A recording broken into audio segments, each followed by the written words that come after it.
Hello दोस्तों, study with दीक्षा में आपका स्वागत है। आज मैं आपके लिए एक बहुत ही महत्वपूर्ण टॉपिक के ऊपर वीडियो लेकर आई हूँ, जिसका नाम है पुरस्कार तथा सम्मान। 2022 में जो भी पुरस्कार एवं सम्मान नागरिकों को दिए गए हैं, आज हम उनके बारे में बात करेंगे और इस वीडियो के अंत में हम कुछ प्रश्न उत्तर भी करेंगे, जिससे आपका ज्ञान और पक्का हो जाएगा। तो चलिए बढ़ते हैं अपने वीडियो की तरफ। सबसे पहले हम बात करते हैं कि पुरस्कार तथा सम्मान क्या होता है। हमें सबसे पहले यही पता होना चाहिए कि पुरस्कार और सम्मान क्या होता है। किसी प्रतियोगिता आदि में विजेता या बेहतर प्रदर्शन करने वाले को दिया जाने वाला पारितोषिक या इनाम पुरस्कार कहलाता है। पुरस्कार और सम्मान 2022। अब जो भी पुरस्कार और सम्मान 2022 में दिए गए हैं, हम उनके बारे में चर्चा करते हैं।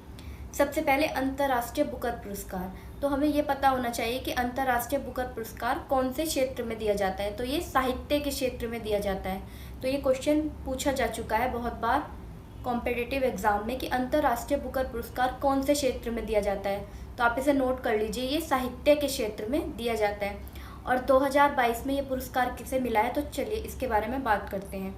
भारतीय लेखिका गीतांजलि श्री ने अमेरिकी अनुवादक डेजी रॉकवेल के साथ टॉम ऑफ सैंड नामक पुस्तक के लिए 2022 का अंतर्राष्ट्रीय बुकर पुरस्कार जीता है। यह पुस्तक मूल रूप से हिंदी में लिखी गई है। जो ये बुक इन्होंने लिखी है गीतांजलि श्री ने, टॉम ऑफ सैंड, ये जो है ये मूल रूप से हिंदी में लिखी गई है और इसके लिए इन्हें 2022 का बुकर पुरस्कार मिला है। तो ये क्वेश्चन पूछा जा सकता है कि 2022 का बुकर पुरस्कार किसे मिला है। तो ये गीतांजलि श्री को मिला है और कौन सी बुक के लिए मिला है, टॉम ऑफ सैंड। तो आप इसे नोट कर लीजिए। अब आते हैं अपना 57वां ज्ञानपीठ पुरस्कार। तो ज्ञानपीठ पुरस्कार कौन से क्षेत्र में दिया जाता है, ये भी साहित्य के क्षेत्र में दिया जाता है। तो आप इसे भी नोट कर लीजिए कि ज्ञानपीठ पुरस्कार ये बहुत ही इम्पोर्टेंट पुरस्कार है जो साहित्य के क्षेत्र में दिया जाता है। इससे क्वेश्चन पूछे जा चुके हैं। 7 दिसंबर 2021 को प्रसिद्ध कोंकणी उपन्यासकार दामोदर माउजो को 57वां ज्ञानपीठ पुरस्कार 2022 प्रदान करने की घोषणा की गई है। तो इसकी घोषणा 2021 में की गई थी और ये किसे, कोंकणी उपन्यासकार दामोदर माउजो को दिया जाएगा। वे अपने लगभग 50 वर्ष के लेखन कैरियर में कहानी संग्रह, उपन्यास, आत्मकथात्मक कृतियाँ और बाल साहित्य को क्रमबद्ध कर चुके हैं। अब आते हैं अपने तीसरे पुरस्कार की तरफ, जो है दादा साहब फाल्के अंतर्राष्ट्रीय फिल्म महोत्सव 2000। तो इसके तो नाम से ही पता चल रहा होगा, ये फिल्मी क्षेत्र में दिया जाता है। ये पुरस्कार दादा साहब फाल्के, ये पुरस्कार फिल्मों के क्षेत्र में दिया जाता है। इससे भी क्वेश्चन आते हैं। तो चलिए, film of the year award 2022। तो 2022 की जो फिल्म है वो पुष्पा, उसको 2022 का अवार्ड मिला है। सर्वश्रेष्ठ अभिनेत्री का पुरस्कार कृति सेनन को मिला है। कौन सी फिल्म के लिए, मिमी फिल्म के लिए सर्वश्रेष्ठ अभिनेत्री का पुरस्कार कृति सेनन को मिला है। सर्वश्रेष्ठ अभिनेता का पुरस्कार रणवीर सिंह को मिला है। और ये भी पूछा जा सकता है कि कौन सी फिल्म के लिए, तो 83 फिल्म के लिए सर्वश्रेष्ठ अभिनेता का पुरस्कार रणवीर सिंह को मिला है। पद्म पुरस्कार 2022। तो पद्म पुरस्कार, ये तो आपको पता ही होगा ये कितना इम्पोर्टेंट पुरस्कार होता है। ये पुरस्कार कला व साहित्य और मतलब कोई भी अच्छा काम देश के नागरिक करते हैं उसको सर्वोच्च सम्मान देने के लिए ये पुरस्कार दिया जाता है। तो पद्म पुरस्कार 2022 का वितरण राष्ट्रपति रामनाथ कोविंद द्वारा 21 मार्च 2022 को राष्ट्रपति भवन में किया गया। तो उस टाइम पे तो राष्ट्रपति रामनाथ कोविंद थे, लेकिन अब जो हमारे राष्ट्रपति हैं वो द्रौपदी मुर्मू हैं, जिसमें बड़ी हस्तियों का नाम शामिल था। जनरल विपिन रावत, मरणोपरांत गुलाब नबी आज़ाद समेत 126 वर्षीय योग गुरु स्वामी शिवानंद को पद्म पुरस्कार से नवाजा गया। तो ये भी आप नोट कर लीजिए, इम्पोर्टेंट है, पूछा जा सकता है। आरआरबी ग्रुप डी के एग्ज़ाम चल रहे हैं, उसके लिए वीडियो बहुत ही महत्वपूर्ण है। और जो पैट का एग्ज़ाम आने वाला है उसके लिए भी ये वीडियो बहुत महत्वपूर्ण है। तो अगर आपको कोई चीज़ समझ नहीं आ रही है तो आप वीडियो को पीछे करके दोबारा देख सकते हैं। और अगर कुछ चीज़ फिर भी समझ नहीं आती तो आप मुझे कमेंट बॉक्स में कमेंट कर दीजिए, मैं समझा दूंगी दोबारा। असम वैभव पुरस्कार 2022। असम सरकार ने उद्योगपति रतन टाटा को अपना सर्वोच्च नागरिक सम्मान असम वैभव प्रदान किया है।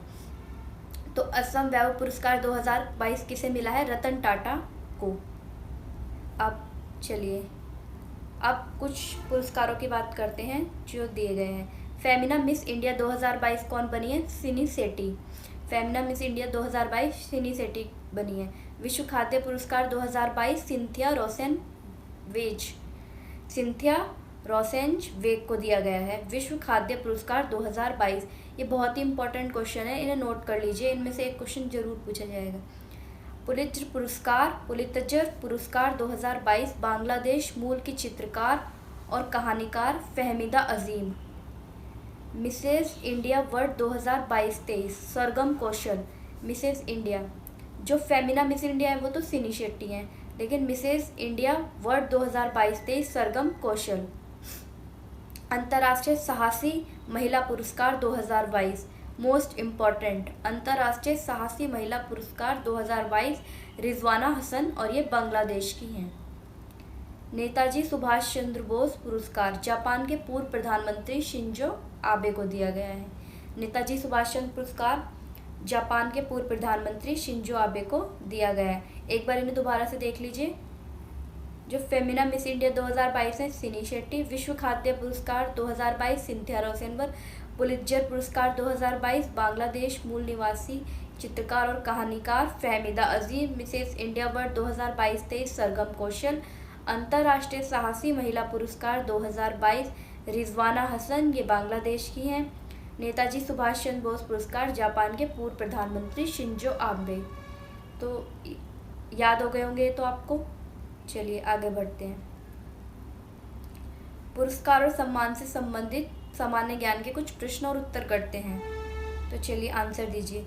1989 में रिजल्ट और रहोडा गोल्डमैन द्वारा शुरू किया गया गोल्डमैन पुरस्कार किस क्षेत्र से संबंधित है? 1989 में रिजल्ट और रहोडा गोल्डमैन द्वारा शुरू किया गया गोल्डमैन पुरस्कार, तो इसमें पूछा गया कि गोल्डमैन पुरस्कार किस क्षेत्र से संबंधित है? तो ये वातावरण एनवायरनमेंट के क्षेत्र से संबंधित है। भारत रत्न का सम्मान पाने वाला खेलों का पहला व्यक्ति है।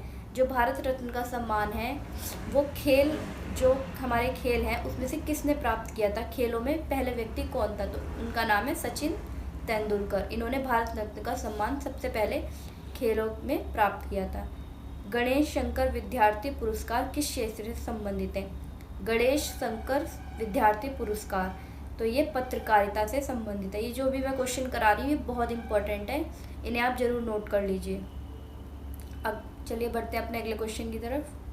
ज्ञानपीठ पुरस्कार किस क्षेत्र वालों को दिया जाता है? अभी ऊपर भी ये क्वेश्चन था, 57वां ज्ञानपीठ पुरस्कार किसे मिला था, और अब फिर ये क्वेश्चन आ गया। तो मैंने आपको उस टाइम बताया था कि ज्ञानपीठ पुरस्कार किस क्षेत्र वालों को दिया जाता है?